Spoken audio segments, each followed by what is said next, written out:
Chefe do posto administrativo de Dombe apela à população a abster-se de comportamentos desumanos durante e depois da quadra festiva.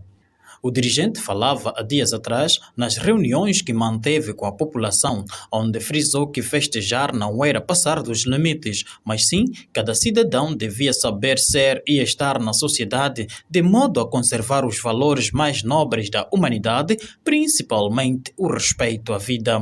Pedrito Martinho Campira considera na sua explanação que a única forma de dirimir conflitos entre os seres humanos não devia ser a medição de força física, pelo que apela o diálogo permanente e, acima de tudo, o reconhecimento do perdão como uma ferramenta essencial para o cultivo e manutenção da paz. Nós queremos festa em paz. Tese takadakara, unyararo, hambirana, tomwa pamwepo, nwe shikafu pamwepo, totamba hedu. Na wewe kuti silipo shakashata mwezi wa Janeiro, oshichengetera te Desemba. Ikapera Desemba zoipo, ngana, akabwa nebanga, ngana, atakana ni taru fulani. Não é bom. Para Campira, a violência não deve ser uma marca pela qual uma sociedade deve ser reconhecida, devendo haver formas de cultivar o bom nome. Nyika inodikana iziike nezvinhu zvakanaka, nawe nezvakashata. Não. Kuza kuti kudombe kunobuda maningi mabomori,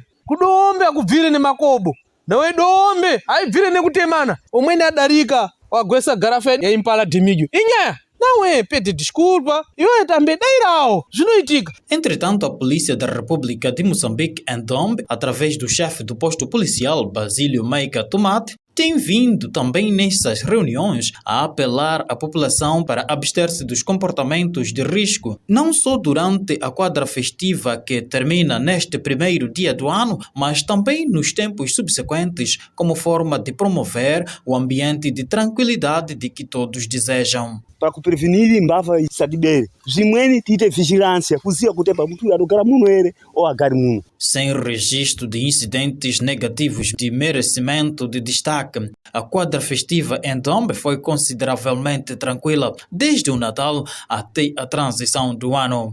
Feliz 2024, a partir de Dombe, Felizardo André.